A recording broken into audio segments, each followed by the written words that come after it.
folks. Welcome to Market Technical Analysis by InTheMoneyStocks.com for November 2nd, 2007.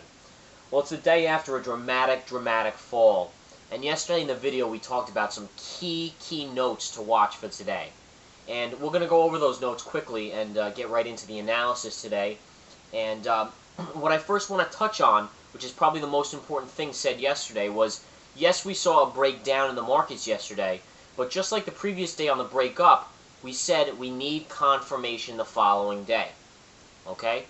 On Wednesday, we saw that dramatic move up on the Fed, and on Wednesday night's video, we said we need confirmation tomorrow, meaning Thursday, that this is a move higher, and then we can go long. Well, just like that, we didn't get it. The next day we fell. NASDAQ dropped huge amounts, and as did the Dow. The Dow lost 360 points yesterday. And yesterday's video we said again, we need confirmation, all right? And we need confirmation again today, and we need a close below the low, and it's always a close. On the daily chart, you have to get a close of a candle. You can't get a break intraday, because if you're looking at the daily, you have to go by a full day. Just like if you're looking at a 10-minute candle chart intraday, you've got to go by the full 10-minute candle, okay? And we said if we get a close below today, the low, then we have a technical breakdown, and it would happen to coincide with a break below the 20 moving average on the daily, and you can go short, or at least, in my opinion, I would go short there. Well, we didn't get the confirmation today, as all of you know, and the NASDAQ actually closed up about 15 points, all right? We had the Dow actually closing on the positive side up 27 points, and the S&P up to 1.2. So we did get a positive close. It wasn't a dramatic move higher, but what's dramatic about today is that we started and we sold initially. We had a jobs number this morning that came out at 8:30, and I'll show you the intraday chart. And the 8:30 jobs number spiked us up in the market. I'm going to show you the intraday ES because I want you to see this here. Here's the jobs number right here, 8:30. Volume comes in the pre-market, and the jobs number spikes us up. Well, we trade sideways to up into the market open. Within 10 minutes of the market opening, we sold hard. We sold very hard, and you can see the spike down here. A dramatic sell-off. We bounced here, and we came up, we came back down, and we obviously know what a double bottom is by this point of watching these videos. Those that follow closely my videos, you know we watch for moving averages, we watch for double bottoms, V patterns, W patterns, MA patterns, and so forth. And we got this move here. Now, we expected a retest of those lows. You always got to retest these lows, and that's what we saw. And I'm going to draw some lines here, and you can see, note the retest, but note that low from here, you never got to close. And I said earlier in the video here, you have to have, when you're going by 10-minute intraday candles, you have to have a close below the low. Okay? So again, we didn't get a close below. So they tried 3 times to break it lower, couldn't do it. Thus, we got a rally. And the rally was pretty nice. It wasn't a hard rally of any certain period, but over the course of the afternoon, we saw a nice, gentle upswing here, taking us up here. Then we got another sell pressure. We never got down to the double bottom to test that double bottom again. And what we did get in the later stages of the day is another rally. We finally broke above this 20 moving average here, and we closed right underneath the 200 moving average here on the intraday 10-minute candle chart of the ES futures. This is the S&P futures for the December contract. Now, volume. Volume, I want to point out today, extremely good volume. All right, we had 2.79 million contracts traded, and that's a very good volume day. And what I'd like to show here is how we closed literally right underneath the 200 moving average. Moving averages are key trading-wise. And of all the importance here in the video, and I want to really portray this to everyone watching these videos, notice the confirmations that we were waiting for in the previous days, how we didn't get them in either direction, and it showed us how we got a dramatic move the opposite way. For instance, today we were looking for that confirmation, and we did trade below, and I want to show this here. All right, we were waiting for confirmation, a close below here on the daily. Notice how it coincides with the day prior. And if you were a sloppy investor, or if you were a quick to the trigger, if you would have tried to probably short it down here and said, oh, we're below. But we hadn't closed the day there, and that's the key here I want everyone to understand. All right, and again, we rallied into the close here, and we closed above, and it's not a technical breakdown. Now, what I do want to point out here on the S&P, the E-mini futures, is that we're still below this 50 moving average.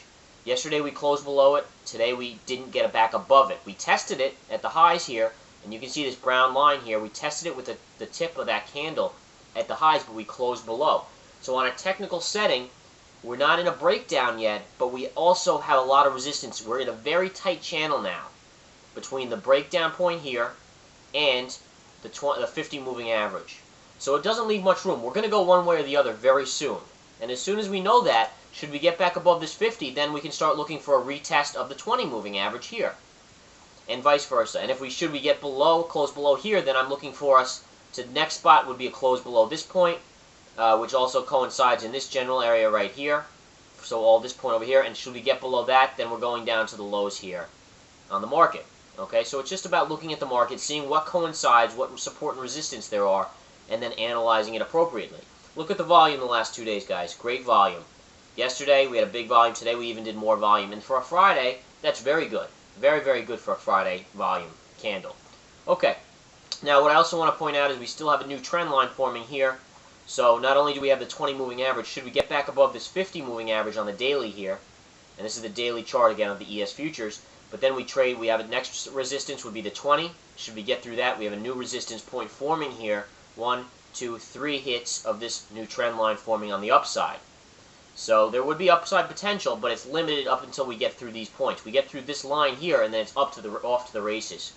So it's, again, analyzing the charts, looking for key breakdown and breakout points, and then going with that and making sure we get confirmation.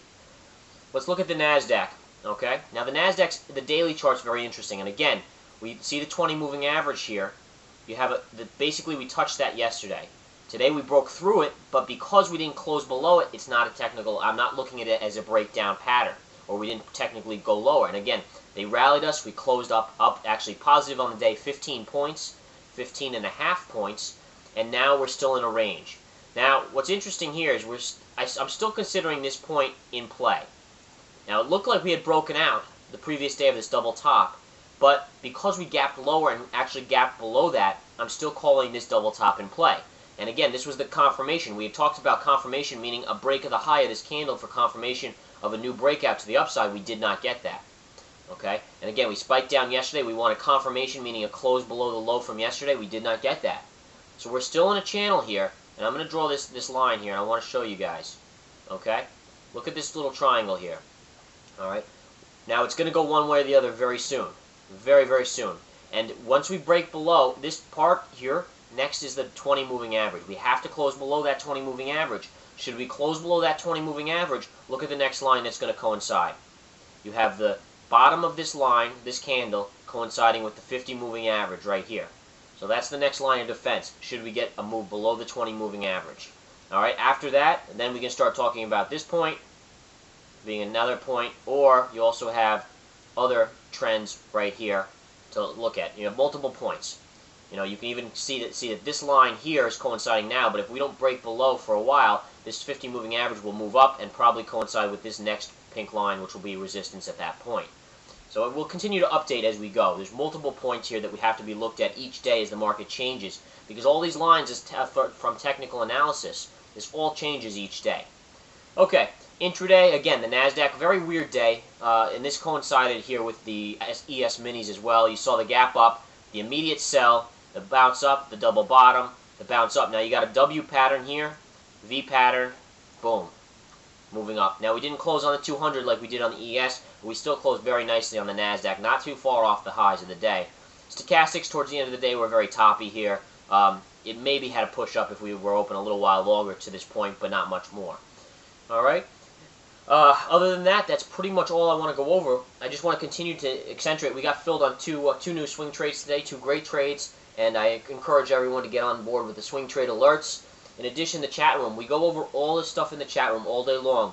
I can't stress it enough how great that chat room is. We have a great group of individuals in there, and we continue to make headway into learning the technical analysis sides, teaching it, and going over possible trades, possible swing trades, possible day trades, and so forth in the chat room. All questions are answered. You have questions on a stock, you ask it. We answer it to the best of our ability. And again, I always want to say in the video that all this, the video is out there for purposes of just information. It's nothing, no one should take it, and you should always consult your financial advisor before you make any financial decision. You should never base any financial decision off these videos whatsoever. Other than that, I encourage everyone to come and join us. We also have options alerts, and we hope to see some of you soon. We have a great group of people, a nice large group in the chat room, a nice large group making money in the swing trade alerts, and we hope to see some of you soon. Take care. The keys here watching for next week, guys, just to quickly go over for next week. We're going to see where we open on Monday. Now, do we get above those moving averages? Do we break below? Next week is going to be a critical week. All right, if we break below, I want you to watch for key moves here, all right?